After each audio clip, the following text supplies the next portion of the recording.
Fy enw Iwan Pritchard a rydw i'n bennaeth yn Ysgol Gymraeg Bro Edern.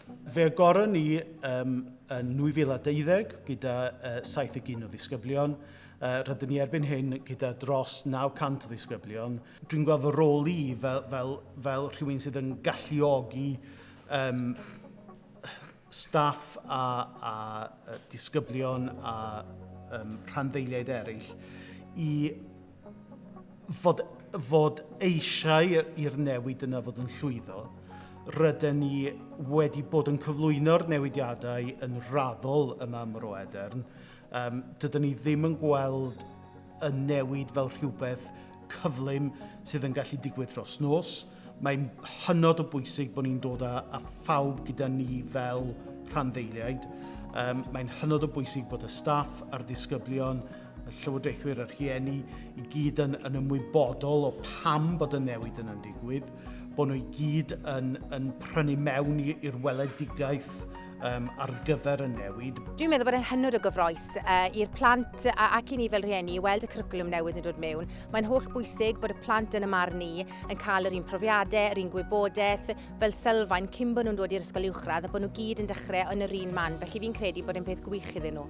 Ychydig flynyddoedd nôl, ddaeth holiadau rownd i ni rieni lenwi mewn a mae'n braf cael gwybod bod yn barn ni wedi cael ei gymryd mewn i ystyriaeth yn sylfaenu'r cwricwlwm newydd. Dwi wedi cael lot gwell syniad o ran sut mae meysydd gwahanol yn plethu gyda'i gilydd a hefyd wrth weld sut mae pethau'n datblygu i ni'n gweld wedyn sut ni'n gallu adeiladu ar ben hynny a sicrhau mwy o continuum wrth iddyn nhw ddysgu. Felly, be wnaeth yr ysgol oedd mapio allan yr holl adrannu'r cwricwlwm roeddwn ni wedi dysgu ers cynnwys allweddol 3. Felly, oeddwn ni'n edrych ar yr holl agweddau o hanes oeddwn ni wedi dysgu o flwyddyn 7 lan at y flwyddyn 10. A felly, be gwnaethon ni ar ôl mapio hynny allan oedd edrych ar y rhan a roeddwn ni wedi dysgu a edrych os oedd hwnna wir yn berthnasol neu angenrheidiol ar gyfer disgyblion yn y dyfodol.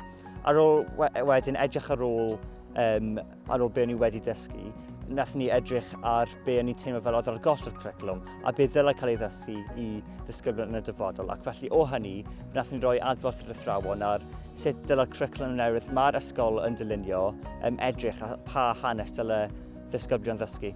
O ran mapio'r continuum, be ni'n gweld oedd lot o'r disgyblion yn ailadrodd pynciau o'r ysgol gynradd hyd at uwchradd. Mae wedi bod yn gyfle eiraidd mewn ffordd i allu mapio hynny o'r dechrau, fel bod ni'n edrych ar hanes yn fwy gronolegol. Enghraifft, ni'n gweld bod nhw wedi astudio tuduriaid mwy nag unwaith yn ysgol gynradd a wedyn eto gyda ni lan yn ysgol uwchradd. Mae wedi bod yn gyfle wedyn i mapio hynny, cael gwared o hynny ac i edrych ar beth sy'n bwysig. O ran cynllunio, mae wedi bod yn help i fi allu weld beth sy'n digwydd lawr yn y cynradd i ddechrau a wedyn rhoi mewnbwn arbenigol i'r athrawon yn y cynradd hefyd i helpu o ran tasgau ymchwil, edrych ar y gwaith maen nhw'n wneud a felly helpu mas. Mae wedi bod yn wych i gydweithio gyda'r cynradd ac i ail-edrych ar y continuum a beth sy'n cael ei astudio. Reit ar y dechrau, wnaethon ni edrych ar gromlin Kübler-Ross, mae'n ddiagram diddorol, sy'n dangos wrth newid. Dyw e ddim yn mynd i fod yn llinell syth o benderfyniadau hawdd, a mae gyda chi mae fel pant a bryn mewn gwirionedd, bod chi'n mynd i fynd yn rhwystredig ac yn grac falle gyda'r newid i ddechrau, ond wedyn ni bod chi'n gwneud penderfyniadau, dechrau'r brofi a bod pethau wedyn ni yn codi yn yr ochr draw. Felly drwy gydnabod hynny o'r dechrau, bod hwnna'n rhan naturiol o broses o newid, o'n credu bod staff yn gallu gweld falle doedd e ddim yn mynd i fod yn llinell syth o just fwrw mlaen. Rwy'n hyderus iawn bydd y bechgyn yn manteisio o'r cwricwlwm newydd. Rwy'n bles ofnadwy i weld bod byd addysg yn symud mlaen ac yn moderneiddio ar un peth o agwedd arall o'n bywydau ni.